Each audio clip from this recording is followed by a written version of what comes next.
Good evening everyone.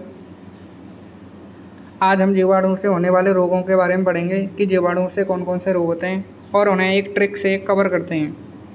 देखो, पंडित का tricks नींव है मैम कोमल जी, ये हमारी ट्रिक हो जाती है। तो देखो, पा से क्या होता है? प्लेग, जो अर्सिनिया पेस्टिस नामक जीवाणु के द्वारा होता है। डी से होता है डिप्थेरिया, यह कॉर्नीबैक्टीरियम डिप्थेरी नामक जीवाणु के द्वारा होती है। ता से होता है टीबी, जो माइकोबैक्टीरियम ट्यूबरकुलोसिस नामक जीवाणु के द्वारा होता है।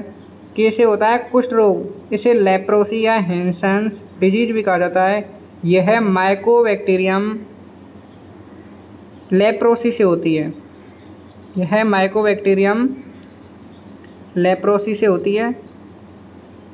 अब देखो, हम पढ़ते हैं ए से एंथ्रेक्स, जो बैसिलस एंथ्रेसिस नामक जीवाणु के द्वारा होती है।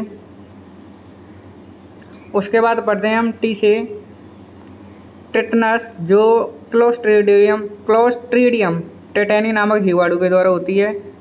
फिर एक और टी से पढ़ते हैं हम टाइफॉइड, जो साल्मोनेला टाइफी के द्वारा होती है। उसके बाद हम पढ़ते हैं सी से कॉलेरा, जो विब्रियो कॉलेरी नामक जीवाणु के द्वारा होती है। ऐसे पढ़ते हैं हम साइफिलिस, जो ट्रिपोनेमा पैलिडम नामक जीवाणु के द्वारा होती है। ऐसे पढ़ते हैं हम निमोनिया, जो डिप्लोकोकस निमोनी नामक जीवाणु के द्वारा होती है। डब्ल्यू से पढ़ते हैं हम वूफिंग कफ, यह बॉर्डीटेला पर्टुसिस नामक जीवाणु के द्वारा होता है। उसके बाद हम पढ़ते हैं एम से मेनिनजाइटिस, जो नेसेरिया मेनिनजाइटिस नामक जीवाणु के द्वारा होता है। एल से पढ़ते हैं हम लाइम डिजीज, जो बोरेलिया बर्गडॉर्फेरी नामक जीवाणु के द्वारा होती है।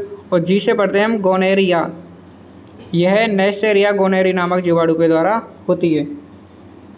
अब देखो, आपको एक बार और बता देता हूँ कि पंडित का ट्रिक्स नींव है मैम कोमल जी। आपको ये ट्रिक बार बार लिखनी है और आपको याद हो जाएगा। थैंक यू, धन्यवाद।